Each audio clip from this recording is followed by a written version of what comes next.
Okay, we'll talk about that, but it's interesting how you have formations and then you ask special things of certain players that can change all that. But I think the coach is ready. We'll talk about it after. Bonjour à tous, bienvenue à la conférence de presse. On va commencer avec Alexis Antong pour l'AFP. Bonjour coach. Bonjour. Avant le match contre Monaco, vous disiez que Leipzig était plus important que le match à Monaco. Est-ce que là vous préparez ce match contre Bordeaux avec la même idée, c'est-à-dire plutôt préparer Manchester que Bordeaux? Merci. Je ne peux pas me souvenir que j'ai dit ça, que c'est un match est plus important qu'un autre match, mais je pense qu'on a dit qu'on doit gérer les deux matchs ensemble, et ça c'est la même chose maintenant. On a des matchs cruciaux dans les groupes en Ligue des Champions, mais en même temps, on doit dire que c'est un bon rythme parce qu'on a beaucoup de temps pour récupérer après le match contre Leipzig, avant Bordeaux et après Bordeaux. Ça veut dire qu'on peut laisser jouer, c'est pas trop de réfléchir de gérer des minutes. Et pour ça, on doit gérer les deux matchs, mais c'est plus facile maintenant. Benjamin Carrez, goal.com. Bonjour Thomas. Bonjour. Après le match contre Leipzig, vous avez regretté les critiques sur le jeu de votre équipe. Est-ce que vous avez peur que ces critiques-là atteignent votre vestiaire? Non, si ça atteint notre vestiaire, ça veut dire ça donne nous, ça reste nous plus serré. C'est toujours comme ça. Mais nous sommes pour moi, c'est très clair et je peux comprendre les critiques. J'ai toujours dit ça, mais on a des positions différentes.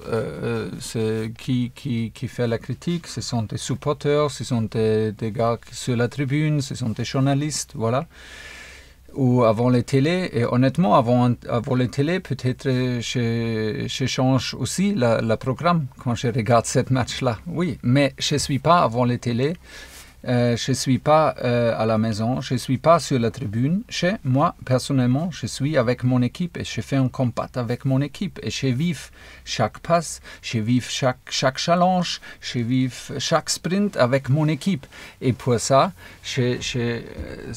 nous sommes ensemble. C'est un sentiment complètement différent après un match comme ça qu'avant les télés ou que sur la tribune. Et je peux comprendre ça, et je peux aussi accepter, mais on doit aussi accepter qu'on a un autre sentiment et on vit ça. Et il y a des choses qu'on a fait, oui, que c'était un travail très très dur.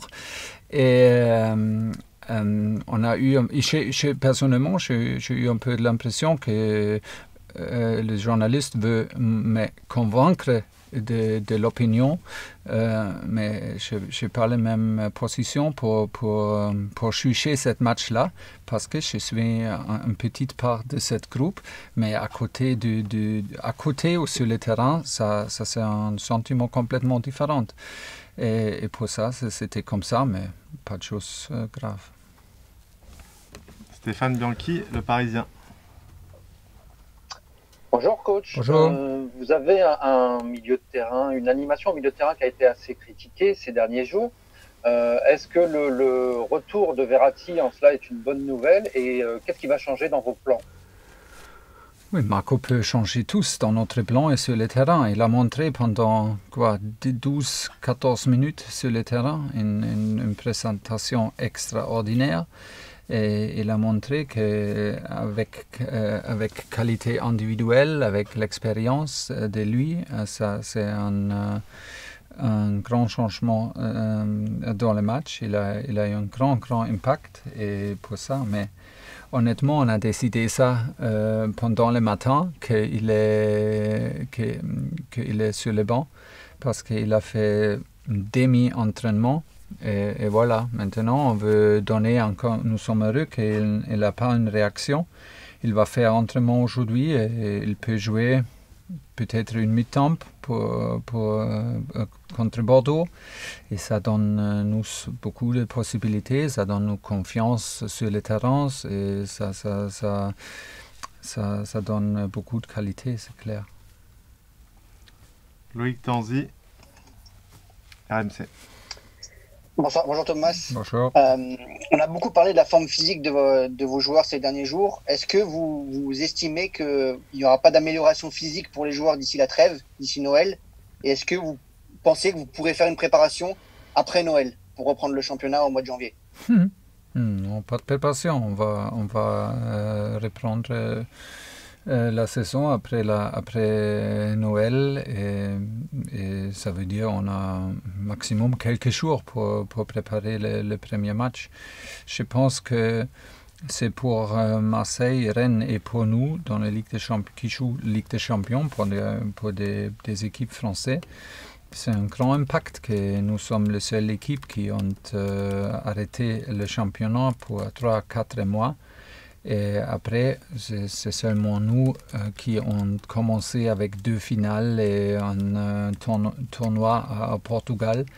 Et après, pendant le tournoi, c'est nous le seul en France qui ont commencé avec 3 jours, 3 matchs chaque semaine. Nous sommes l'équipe qui fait maintenant le 12e match. Dans les autres championnats, ils n'ont pas le même nombre de matchs. Ce sont des réalités et ça c'est vraiment difficile de gérer et d'adapter parce que nous n'avons pas le meilleur état physiquement parce que ce sont des raisons, on manque complètement une préparation et après on entre dans un cercle comme maintenant avec Marco Verratti et on laisse jouer des joueurs après des blessures très vite et on prend encore des risques et voilà, demain on va avoir peut-être beaucoup de changements nécessaires dans les derniers 4 en défense et pour ça a une influence de notre automatisme bien sûr. Nicolas Paillard, Canal+. Bonjour Thomas, Bonjour. Est-ce que le danger numéro 1 demain pour le PSG, c'est Hatem Ben Arfa en face à Bordeaux, qui sera peut-être revanchard en plus de revenir au Parc des Princes? Merci. Toujours lui, il a déjà fait contre nous avec Rennes, ça suffit pour moi, ça suffit. C'est pas nécessaire qu'il monte encore, hein? On a vu assez. Question suivante, Arnaud. Oui, bonjour Thomas, Arnaud Herman, l'équipe. Je voulais savoir un petit peu, pour rebondir sur la question de mon camarade du Parisien, le milieu de terrain, quelle est pour vous la meilleure formule et comment votre milieu de terrain doit-il évoluer si vous avez tout le monde à disposition? Merci. Je ne vais pas répondre à cette question et je peux comprendre que vous avez assez essayé, mais si je dis ça, j'ai un problème dans le vestiaire avec tous les joueurs qui je ne donne pas dans cette réponse. Voilà, j'ai confiance à plusieurs constellations. En plus, on a des possibilités de jouer avec un bon mix entre des joueurs différents. Et ça, on doit aussi vraiment admettre honnêtement que ça dépend de l'état physique, de l'état d'esprit, ça dépend de mix d'adversaires. Mais on a une qualité, bien sûr, si tout le monde est là, mais on a trop de blessures. Et voilà, maintenant, c'est la même question, un peu avec le retour de Marco, ça donne beaucoup confiance à tout le monde. Y a-t-il d'autres questions, s'il vous plaît? Ouais. Antoine Besson, Téléfoot.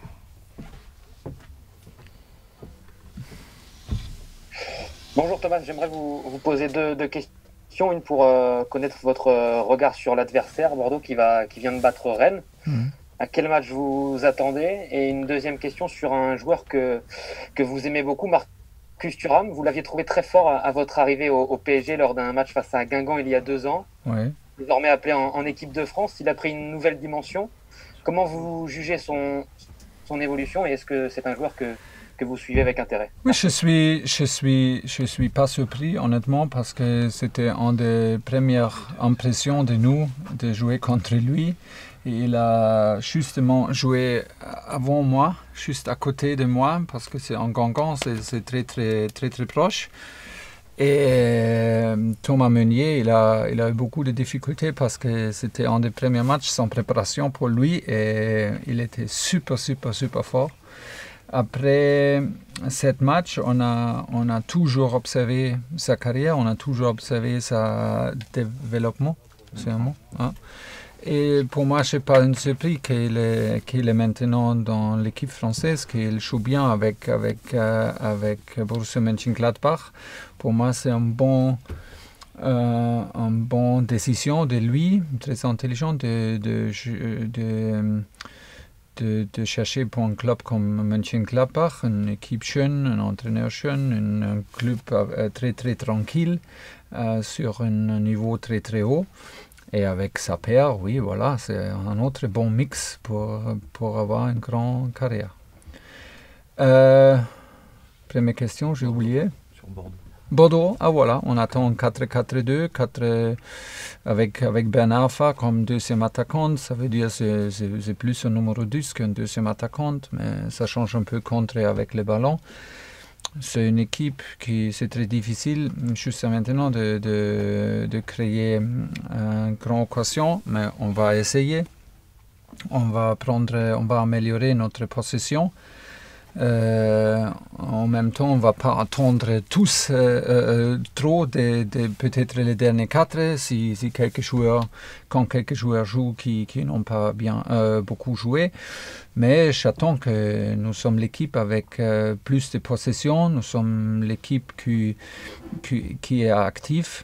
Mais on attend comme je dis, on attend une équipe très serrée, très disciplinée, mais aussi avec qualité techniquement, qui sont capables de sortir la pression avec qualité. Oui, un bon match pour demain soir. Dernière question, Nicolas Paillard, Infosport Plus.